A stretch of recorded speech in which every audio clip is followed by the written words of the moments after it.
दोस्तों, प्रधानमंत्री किसान सम्मान निधि योजना का आवेदन बीच में बंद कर दिया गया था क्योंकि केवाईसी और कुछ संशोधन का जो कार्यक्रम चल रहा था, इसी के कारण से बीच में बंद था। लेकिन दोस्तों फिर से क्या क्या है, अपडेट कर दिया गया है कि फिर से अब आप जो है प्रधानमंत्री किसान सम्मान निधि योजना का जो है आवेदन दे सकते हैं। यहाँ पर आप देख रहे हैं कि प्रधानमंत्री किसान सम्मान निधि योजना, ये बिहार की जो dvt.agriculture.bihar.gov.in की जो ऑफिशियल वेबसाइट है, उस पर आप यहाँ पर देख पा रहे हैं। यहाँ पर भी क्लिक करेंगे तो आपके सामने कुछ इस प्रकार का पेज ओपन होगा, जो सीएससी और सहज के माध्यम से ऑनलाइन आवेदन होगा।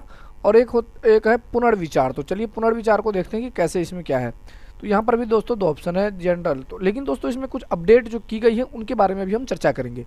तो सबसे पहले दोस्तों देख लीजिए, प्रधानमंत्री किसान सम्मान निधि योजना का दोस्तों जो अगर आप इस पोर्टल, पहले कुछ दूसरे तरीके से दिखता था, लेकिन अब देखिए यूआरएल दोस्तों वही है, लेकिन इसका फीचर कुछ चेंज कर दिया गया है।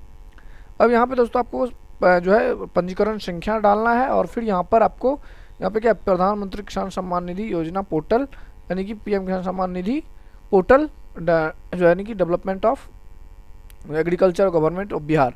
तो ये सारी चीज़ें यहाँ पे दी गई। अब दोस्तों यहाँ पर एक चीज़ है कि यहाँ पे इसके बारे में सारा चीज़ बताया गया है। जो अपडेट किया है कि राजस्व एवं भूमि, ये क्या है दोस्तों, ये है फ्रेश ऑनलाइन के लिए, यानी कि आप नया आवेदन दे रहे हो उसके लिए है।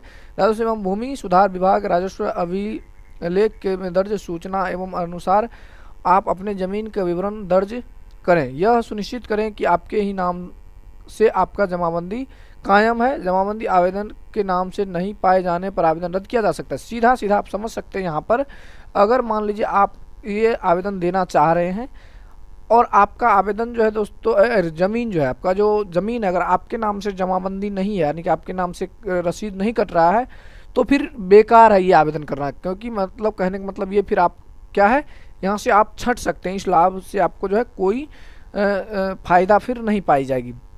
अब दोस्तों यहाँ पर है एक ऑप्शन है कि रद्द वाले, जो मान लीजिए रद्द हो गया, तो मान लीजिए आपने पहले कभी ऑनलाइन किया था और आपके नाम से जो है क्या था, ज़मीन है, और वो रिजेक्ट हो गया, मान लीजिए किसी कारणवश रिजेक्ट कर दिया है, तो पुनर्विचार आवेदन करेंगे।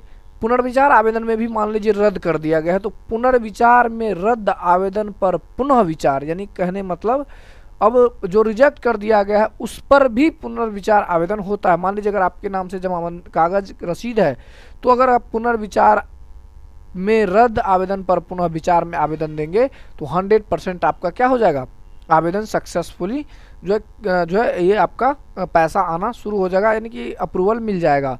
अगर लेकिन आपके नाम से फिर ज़मीन नहीं है, आपके नाम से रसीद नहीं कट रहा है, तो फिर प्रॉब्लम हो सकती है, आपको जो है समस्या बढ़ सकती है। इसलिए दोस्तों अगर आपके नाम से है, अगर फिर भी रिजेक्ट हो गया है, तो आप इसे पुनर्विचार में डाल दीजिए, आपका 100% हो जाएगा।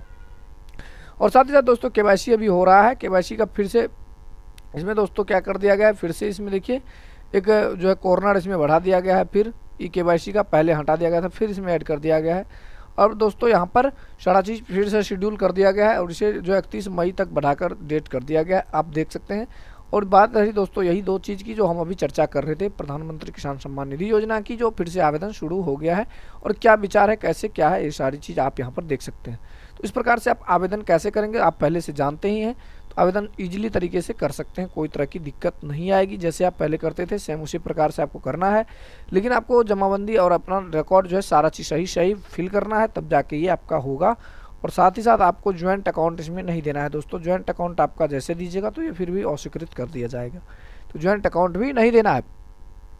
उसके बाद दोस्तों यहाँ पर कुछ और चीज़ें बताई गई है।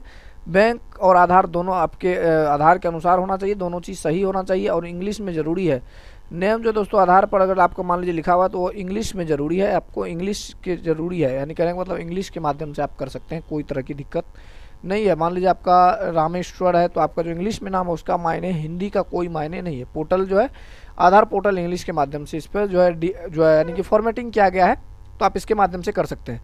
तो दोस्तों अगर आपका रिजेक्ट किया गया है तो आप आवेदन जरूर करवाएं और अपना लाभ जरूर प्राप्त करें। तो दोस्तों यही थी जानकारी कि सम्मान निधि योजना का आवेदन शुरू हुआ है फिर से, और क्या अपडेट है ये हमने आपको बता दिया। तो अभी के लिए बस इतना ही, दीजिए मुझको इजाज़त। जय हिंद, जय भारत।